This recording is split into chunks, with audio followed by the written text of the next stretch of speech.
Hi, vlog 11. Okay, these are events that affected my eyes and ears from March the 21st to the 27th. This is part one. Firstly, I'm going to talk a little bit about Facebook.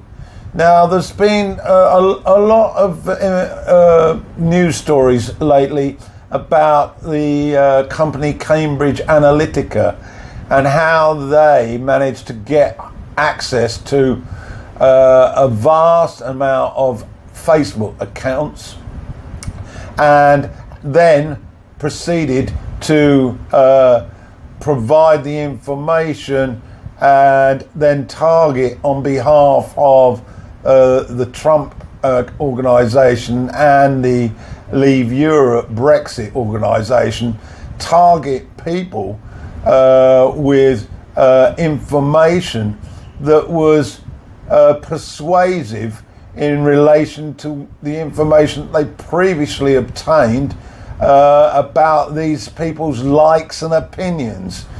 Now, clearly this is exactly the same as what certainly in the UK and to a lesser extent in America had been outlawed.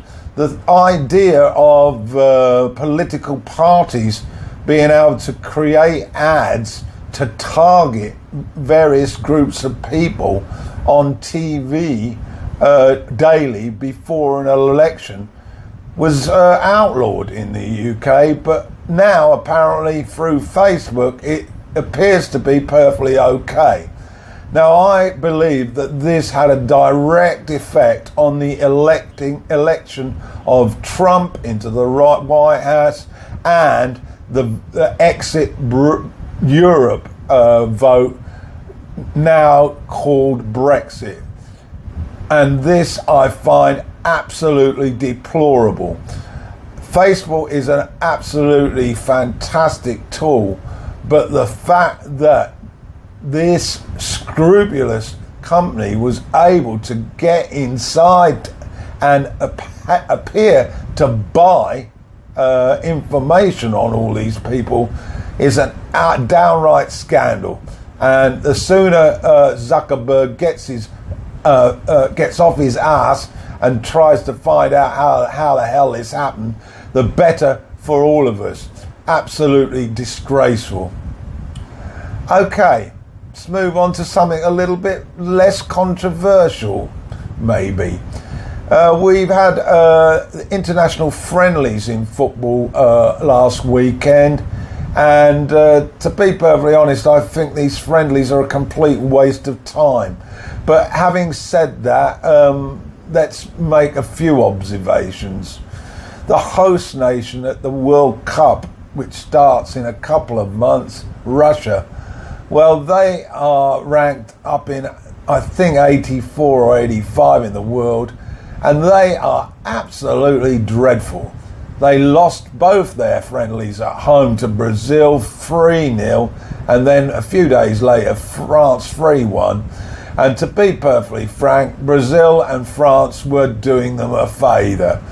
They are going to exit big time in the first phase, the group stages, and I honestly don't know how they managed to secure the right to hold the damn thing. As for England, well, we had a friendly in Amsterdam which we comfortably won 1-0 against the Dutch side, who clearly are at a low, and it was very easy to understand why they have failed to qualify for the World Cup, because they had nothing in attack. England were classy, but the opposition poor. A few days later, at home at the Wembley Stadium, Italy were in town and they were also failed to qualify. Well, they certainly gave England a better game and should have scored early on. However, it ended up 1-1 following a controversial decision by the referee to award a penalty after looking at VAR. Now, VAR stands for Video Action Replay, and this is going to be used at the World Cup. I have to say, I'm glad it's in. It certainly can reverse ludicrous decisions made by the officials, where there's a clear mistake made, like ball over the line, like not offside, but handball and things like that. But in this particular example, it was very, very difficult to see the error that the England defender made. Having said that, it was a foul, and so technically VAR got to the correct decision. But as Southgate said in interview, this is not what the purpose of VAR is. It's there to correct obvious mistakes, and this wasn't an obvious mistake. Okay, to finish off this first part of Vlog 11, I want to look at an area that's close to my location. It's a cultural sensitivity with particular references to Thailand. We noticed in the press a week or so back of an image that was put on Facebook, I think, of a couple sitting in the in a Buddha image's lap for one of these catchy photos. This is totally out of order. The Buddhist statues are very, very important in this culture. They're not something to be glorified on some stupid picture. And I hope the people responsible are given a stern warning.